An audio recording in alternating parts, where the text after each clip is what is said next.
Hi everyone and welcome back to our channel जहां पे आज हम बात करने वाले हैं स्टेम कोर्सेज की। वो क्या होते हैं, उनका क्या फुल फॉर्म है, कैसे होते हैं, सब कुछ हम डिस्कस करेंगे एंड बात करेंगे ऑल दीज कोर्सेज के बारे में, खास करके यूएस के अंदर। बिकॉज स्टेम कोर्सेज के लिए सबसे फेमस अगर कोई कंट्री है with high quality education that is US. तो इस वीडियो के अंदर I will cover everything. As I said, कुछ भी क्वेश्चन हो, कोई भी डाउट हो, पूरी वीडियो देख लो यार, कुछ ना कुछ कहीं ना कहीं डाउट आएगा। I understand, we all understand, it's a little complex process. आपको कोई चाहिए होता है जो आपको असिस्ट करे पूरे प्रोसेस के अंदर थ्रू आउट। सो काफी क्वेश्चंस होंगे, शायद आपको पर्सनली कनेक्ट करने का भी मन करे। So let us know in the comments and we will try to guide you as much as possible. एक और बहुत ज़रूरी चीज़ हर वीडियो में मैं बोलने की कोशिश करता हूँ, अगर चैनल पे पहली बार आए हो, पता है कि बाहर पढ़ाई करनी है, हमको और सारी इन्फॉर्मेशन चाहिए होगी, तो सब्सक्राइब कर लो। बिकॉज ऐसी बहुत सारी वीडियोस अलग अलग कंट्रीज पे, अलग अलग कोर्सेज पे, स्कॉलरशिप, सब कुछ हम लेके आने वाले हैं। So do not miss, click on the bell icon and we'll see you in all the upcoming videos as well. तो स्टेम कोर्सेज जो होते हैं ना, वो बेसिकली 4 मेन एरियाज को कवर करते हैं। S stands for science, T for technology, E for engineering and M for mathematics. अब स्टेम कोर्सेज जो होते हैं वो इंडिया के अंदर भी अवेलेबल है, चाहे आप उनके अंदर मास्टर्स करो या फिर कुछ भी और कोर्स करो। सिमिलरली ये अक्रॉस द ग्लोब बहुत जगहों पे एप्लीकेबल है और बहुत जगहों पे मिल रहे हैं आपको ऐसे कोर्सेज। हम पहले बात करेंगे सारी की सारी स्टेम कोर्सेज के बारे में, देन हम बात करेंगे कि उसमें किसको एनरोल करना चाहिए, कहाँ एनरोल करना चाहिए और बाकी सारी चीज़ों के बारे में। अब हमने जल्दी से ये तो समझ लिया कि उनका फुल फॉर्म क्या होता है, stem, science, technology, engineering and mathematics. But इसके अंदर ब्रॉडली क्या होता है यार? क्या मैथ्स मतलब सिर्फ और सिर्फ मास्टर्स इन मैथ्स, या फिर अगर हम बात कर रहे हैं टेक्नोलॉजी की, तो टेक्नोलॉजी में एग्जैक्टली कौन से कोर्स है, साइंस के अंदर क्या क्या डिफरेंस है, सब कुछ अब एक बार जल्दी से वो कवर करते हैं एक चार्ट बनाकर। So for example if you talk about science, तो biology, chemistry, physics, environmental science, ये सारे उसमें आते हैं। टी के अंदर अगर हम बात करें, it covers mostly computer science, software development, IT and cyber security. Engineering की अगर हम बात करें, which is E, it involves designing and developing systems, structures and devices. And then finally M stands for maths. इसके अंदर you are basically covering the understanding of the complex problems, कि वो solve कैसे होती है, एसेंशियल फ्रेमवर्क अराउंड इट। अब अगर याद हो अभी तक कि मैंने कहा था कि यूएस जो है ना वो स्टेम कोर्सेज के लिए बहुत अच्छा माना जाता है, तो इसका बेसिस क्या है, क्यों बोला मैंने ये? आउट ऑफ द ब्लू तो नहीं बोला होगा, मैं आपको कुछ फैक्ट्स बताने वाला हूं जिससे आपको एक क्लैरिटी मिलेगी कि why US is actually the best when it comes to STEM courses. So basically it ranks second नहीं, थर्ड नहीं, first in the QS world university rankings by subject 2023 for computer science, engineering, maths and physics. और सिर्फ यही नहीं यार, अगर आप देखो लॉजिकली भी देखो, लेट्स से हमको कुछ भी आइडिया नहीं है स्टडी अब्रॉड के बारे में, हमको यूएस के बारे में आइडिया नहीं है, स्टेम के बारे में आइडिया नहीं है। Which are the biggest tech companies in the world? आप मेटा की बात कर सकते हो या फेसबुक, आप गूगल की बात कर सकते हो, आईबीएम, माइक्रोसॉफ्ट, ये सारी कंपनीज कहाँ पे बेस्ड है? ये सारी की सारी कंपनीज का ओरिजिन या हेडक्वार्टर्स इट्स इन यूएस। तो वहाँ पे अगर ये सारी कंपनीज बन रही है तो एक क्लैरिटी मुझे मिल रही है कि वहाँ पे या तो अपॉर्चुनिटीज ज़्यादा है या फिर वहाँ पे एक कल्चर है कि वहाँ पे इनोवेशन का कल्चर है, साइंस का कल्चर है, कि वहाँ पे यार लोग चाहते हैं कि स्टेम कोर्सेज करके वहाँ पे अच्छी अपॉर्चुनिटीज मिले और मिलती भी है। So that is a very basic answer कि यार अगर हमको कुछ भी नहीं पता रैंकिंग्स के बारे में, कुछ भी नहीं पता कि यार यूके में कैसी पढ़ाई है, जर्मनी में कैसे पढ़ाई है, इंडिया के अंदर ही कैसी पढ़ाई है, यही सोच के भी हम we can have an understanding कि हाँ यार US will probably come right at the top when it comes to STEM courses. सिर्फ यही नहीं, स्टेम की जो जॉब्स है it is also increasing by 10.8% every year, which is a lot higher than non STEM opportunities. और अगर मैं बताऊं कितने टाइम ज्यादा, तो 4x ज्यादा। मतलब अगर वो 2.5 के हिसाब से बढ़ रही है तो ये 10% उससे भी ज्यादा के हिसाब से इसकी अपॉर्चुनिटीज बढ़ रही है।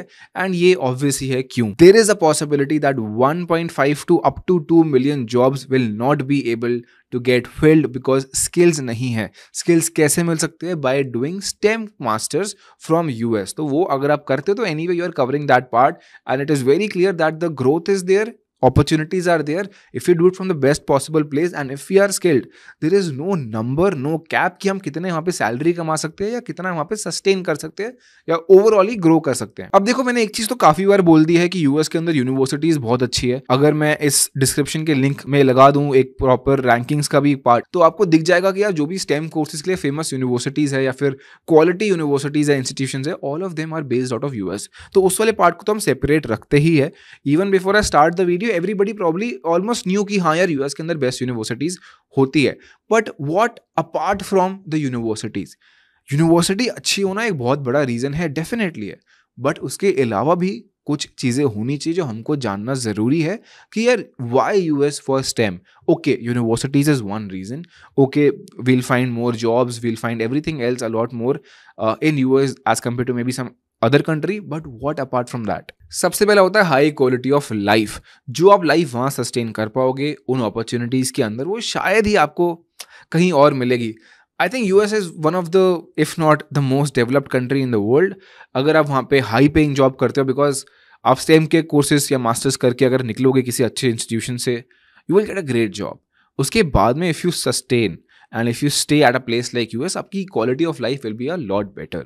इसके अलावा एक और रीज़न ये भी है कि US is the tech capital of the world. मैंने ऑलरेडी कंपनीज का एग्जांपल दे दिया है. अगर कोई बहुत ज़्यादा इंटरेस्टेड है तो उसने शायद सिलिकॉन वैली भी सुना होगा. ऐसे करके there are so many things, reasons to call US the tech capital of the world. तो अगर हमको करना ही है स्टेम में कुछ, हमको स्टेम में मास्टर्स करनी है, so why not the best or the tech capital of the world than to even think about some other place. So this is one more reason for that. And finally एक और बहुत बड़ा point है visa options. So basically if you have an F1 visa you can apply for optional practical training, यानी कि you can work in your field of study for up to 12 months अपनी पढ़ाई खत्म करने के बाद में.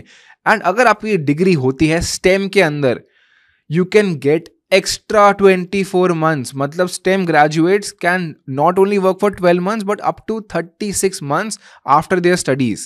और ये नहीं कि STEM में बहुत कम कोर्सेज है, STEM के अंदर नियरली 300 कोर्सेज आते हैं. सो बहुत सारे कोर्सेज के ऑप्शंस भी आपको मिलेंगे. जल्दी से मैंने list of top STEM courses लगा दिया स्क्रीन पे, इसका आप स्क्रीनशॉट ले सकते हो. 8 यहाँ पे मिलने वाली है आपको. Take a quick look, save this video maybe for later और take a screenshot of this. ये सारी की सारी और इससे भी कहीं ज्यादा आपको ऑलरेडी मिल जाएंगी इनके अंदर. अब ईशान, एक बार हम डिटेल में सब कुछ तो समझ गए, स्टेम के बारे में रीजंस भी समझ गए, यूनिवर्सिटीज़ में थोड़ी और बात कर लें कि यार यूनिवर्सिटीज़ अच्छी तो है बट कौन सी अच्छी है. अच्छी तो है, समझ गए, बट क्या मैं बोलूँ कि यार ये रेस्टोरेंट में खाना बड़ा अच्छा है, वेल एंड गुड, बट कौन सा खाना? तो सिमिलरली जैसे मैंने अभी एक आपके स्क्रीन पे पूरी लिस्ट दिखाई है कोर्सेज की, अब मैं एक लिस्ट दिखाऊंगा यूनिवर्सिटीज़ की. सिमिलरली उसका स्क्रीनशॉट ले लेना. मैं हमेशा रेकमेंड करता हूँ, ये सिर्फ इस चैनल के या इस वीडियो के लिए नहीं है, कोई भी वीडियो आप देख रहे हो यूट्यूब पे, इंस्टाग्राम पे, preferably YouTube only for long form content. अगर आप कोई इन्फॉर्मेशनल वीडियो देख रहे हो और आप सुपर इंटरेस्टेड हो कि आप रैंडमली नहीं देख रहे हो, always have a pen and a notebook. ये स्क्रीनशॉट्स ना कहीं खो जाते हैं. अगर अभी ले पाओगे ग्रेट, बट अदरवाइज अभी के लिए स्क्रीनशॉट ले लो, but always write it down somewhere, maybe अपने फ़ोन के अंदर ही लिख लो, बट हमेशा ये कर लेना आगे से. सो यहाँ पे मैंने दिखाई आपको 5 यूनिवर्सिटीज़ जो कि टॉप 15 में ऑलरेडी आती है. MIT तो बिल्कुल नंबर 1 है, हार्वर्ड नंबर 4 है. So you will find a lot of them. And average annual tuition fees भी मैंने डाल दी है, बिकॉज सी इक्वली इंपॉर्टेंट है कि यार यूनिवर्सिटीज़ तो बहुत सारी अच्छी है, हमको ये भी देखना पड़ेगा कि हमारा बजट क्या है और हमारा पॉसिबिलिटी क्या है वहाँ जाने की. सबका acceptance rate is around 3.5 to 4.5%. अगर मैं एवरेज की बात करूँ तो वो 4% है. अब चलो ईशान, सब कुछ हमको समझ में आ गया, कोर्सेज समझ में आ गए, यूनिवर्सिटी समझ में आ गई, कैसे करना समझ में आ गया, बट एलिजिबिलिटी क्या है? क्या कोई भी स्टेम कोर्सेज करने जा सकता है? व्हाट इफ मैं ह्यूमैनिटीज से हूँ, मैं कॉमर्स से हूँ, तो क्या मैं भी जा सकता हूँ या जा सकती हूँ? एक बार जल्दी से एलिजिबिलिटी क्राइटेरिया मैं आपको बता देता हूँ. सो सबसे पहले the student must hold a 3 या फिर 4 year bachelors degree in stem. ये बहुत ज़रूरी है. देन अप्रूवल से पहले आपको F1 स्टूडेंट वीज़ा होना नेसेसरी है, और ये रेकमेंड किया जाता है यू हैव वर्क एक्सपीरियंस ताकि you have an edge over others, but it is not compulsory. And आपको सबमिशन ऑफ अपना GRE या GMAT स्कोर देना पड़ता है एज पर यूनिवर्सिटी रिक्वायरमेंट्स. कहीं कहीं पे है, कहीं कहीं पे नहीं है, बट इनके अंदर मोस्टली होती है. GMAT का आप कह सकते हो कि minimum score requirement is around 700 and GRE का 315. एंड IELTS और TOEFL की अगर हम बात करें तो 6.0 इन IELTS एंड TOEFL में 90 रिक्वायर्ड होता है मिनिमम स्कोर. सो ये दोनों आप देख सकते हो. अब हमने एलिजिबिलिटी की भी बात कर ली. लेट्स से आप एलिजिबल हो या आपका कोई फ्रेंड या कोई भाई बहन एलिजिबल है, तो उसके बाद में डॉक्यूमेंट्स कौन से चाहिए while applying for stem courses in US. जल्दी से मैं वो भी बता देता हूँ. सबसे पहले you need academic records, 10th 12th graduation जो भी है, then your test course, GRE GMAT, your IELTS and all. Recommendation letter भी चाहिए होगा, स्टेटमेंट ऑफ पर्पस चाहिए होगा, and you will also need a lot of other things जो मैंने स्क्रीन पर दिखा दिया. You can take a quick screenshot, resume है यहाँ पे और ट्रांसक्रिप्ट है और सब कुछ है, photocopy of passport. Take a quick screenshot of this. अब लास्टली बात आती है कि सब कुछ क्लियर हो गया है, हम इंटरेस्टेड भी है, हाउ डू वी अप्लाई. अब मैं बताने जा रहा हूँ प्रोसेस बिल्कुल एक 1 2 3 4 ऐसे फॉर्मेट में होता है, तो उसको वैसे ही समझना और सुनना और लिखना। सबसे पहले head to the university's official website, जहाँ पे भी आप जो भी कोर्स करना चाहते हो वो कोर्स देखो, अप्लाई करो through their online admission portal. उसके बाद वहाँ पे सारे के सारे डॉक्यूमेंट सर्टिफिकेट्स आपसे मांगेंगे along with the application form, वो भरो, पे दी एप्लीकेशन फी। देन आपकी एप्लीकेशन का कोई रिप्लाई आएगा, डिपेंड करता है कितने टाइम में आएगा, यूजुअली 2-3 हफ्ते 4 हफ्ते के अंदर आ जाता है। Then once you are accepted to the university, आपको एक कंफर्मेशन मेल रिसीव होगा एंड आपको रिसीव होगा एन I-20 या फिर DS-2019 फॉर्म आपकी खुद की यूनिवर्सिटी से। Then you apply for an F1 visa US में पढ़ाई करने के लिए, and finally you complete the process by paying your tuition fee. और बाकी अगर कोई अदर एक्सपेंसेस है यूनिवर्सिटी की तो वो भी। पूरा process clear, eligibility clear, courses clear, universities clear, documents clear. अब फाइनली बात करेंगे, चलो वहाँ पढ़ाई करने में चले गए, जॉब्स की बात कर लें। जॉब्स रैप अप करते हैं and then we'll be more और लेस डन। तो स्क्रीन पे मैंने एक टेबल दिखा दिया आपको, इसके अंदर यू विल फाइंड कि यार जॉब प्रोफाइल कौन सी है और उसकी एवरेज एनुअल सैलरी क्या है। ध्यान रहे बस ये INR के अंदर है, डॉलर के अंदर नहीं। एक सिंपल कहावत होती है, INR को डॉलर में कन्वर्ट करने के लिए कैन डायरेक्टली डिवाइडेड बाय 4। ठीक है, तो अगर मैं बोलता हूँ लेट्स से $30,000, तो $30,000 को डायरेक्टली आप 85 से मल्टीप्लाई करोगे, दैट इज गुड, बट उसको डिवाइड बाय 4 भी करना पड़ता है ताकि आपको आइडिया मिलेगी इंडिया के अंदर वो कितने पैसे बन रहे हैं। सो ये सारी की सारी जॉब प्रोफाइल्स आप देख सकते हो। You can also see the annual package. अब सब कुछ देख लिया तो ये पता चल गया होगा these annual packages are actually good. Universities अच्छी है, जगह अच्छी है, अपॉर्चुनिटीज़ है, एलिजिबिलिटी अगर फिक्स हो रही है, डॉक्यूमेंट्स मोरलेस आप अरेंज कर ही लेते हो।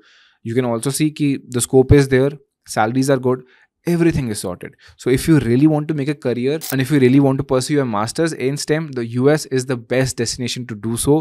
इसके अलावा कोई भी क्वेश्चन है, कोई भी टॉपिक रिकमेंडेशन है, let me know in the comments, we'll take it up, our team will take it up. मैंने अभी एक चीज़ नोटिस करी यार, पिछली वीडियो में ये हो रहा था, some people wanted to personally connect. तो देखो मैं शायद पर्सनली कनेक्ट नहीं कर पाऊंगा for your doubts, but the team can do so. तो आपके लिए अगले वीडियो से, अभी तो मुझे पता नहीं यार इस वीडियो पे कितने लोगों को पर्सनली कनेक्ट होना होगा। If you want you can let us know in the comments, I will have an idea. We will try to put a Google form जहाँ पे आप उसको भर सकते हो and our team will connect you. It is going to be a free career counselling call, so don't worry about any expenses. But हाँ ध्यान रहा यार, ओनली फॉर सीरियस कैंडिडेट्स। ऐसे नहीं होना चाहिए कि बहुत सारे लोग भर दें और फिर वो ज़्यादा यूजफुल कॉन्वर्जेशंस नहीं हो रही है। Only for the serious candidates. इस वीडियो को लेकर अगर आपको कोई डाउट है वो कमेंट में डाल देना, बट अगर कुछ करियर काउंसलिंग चाहिए या कुछ जानना है US के बारे में, STEM कोर्सेज के बारे में, उसके लिए you can fill up the form and our team will get in touch with you.